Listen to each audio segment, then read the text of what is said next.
talk about how, as parents, we can be patient and supportive while introducing new food items to our children.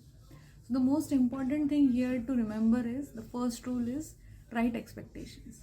If we expect that the child will love the food in the first go only, then that's a wrong expectation.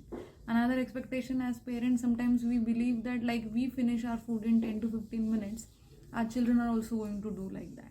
So that is totally a wrong expectations. Kids can need as long as 25 to 45 minutes to finish their food, and hence we have to be patient over there, and that's why we have the right expectation, when there won't be a struggle between the child and the parent.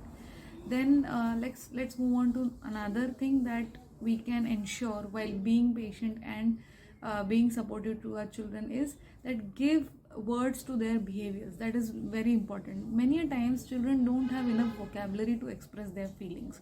So if when they eat a new food item, they are not able to express whether they liked it or not, or what's the problem with it, whether the taste was different or texture was different, or their mood is different at that point of time when we are introducing the food.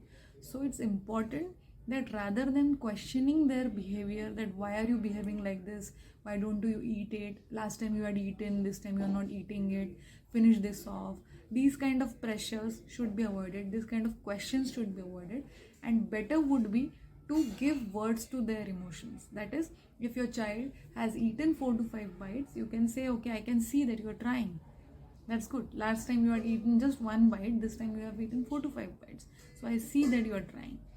Yes, this is a new texture, it might be difficult for you to accept it, but let's try it again. So here we are being patient, we are giving them words, and we are being supportive to their feelings about the food.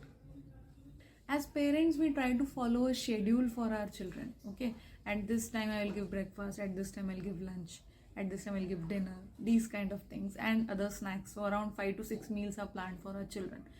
But sometimes it happens that when we are offering food to the child may not be hungry, and that's why what will happen is that the child will deny or will not be interested in eating the food, and we might assume that the new food item which was introduced to the child is not interested in that. Hence, understand whether your child is hungry or not.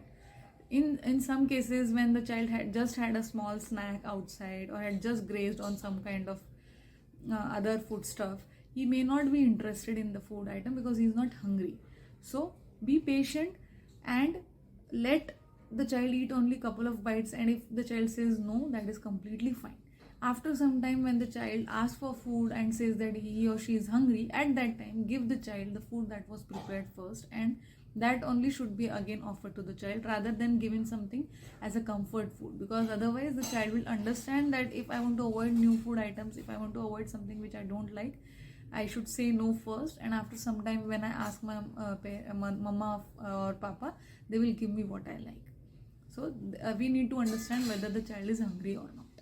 Now, as I said that children can take as long as 25 to 45 minutes to finish the food. Sometimes because of our daily routine, we are in a hurry and we want to finish the task of feeding our children as fast as possible.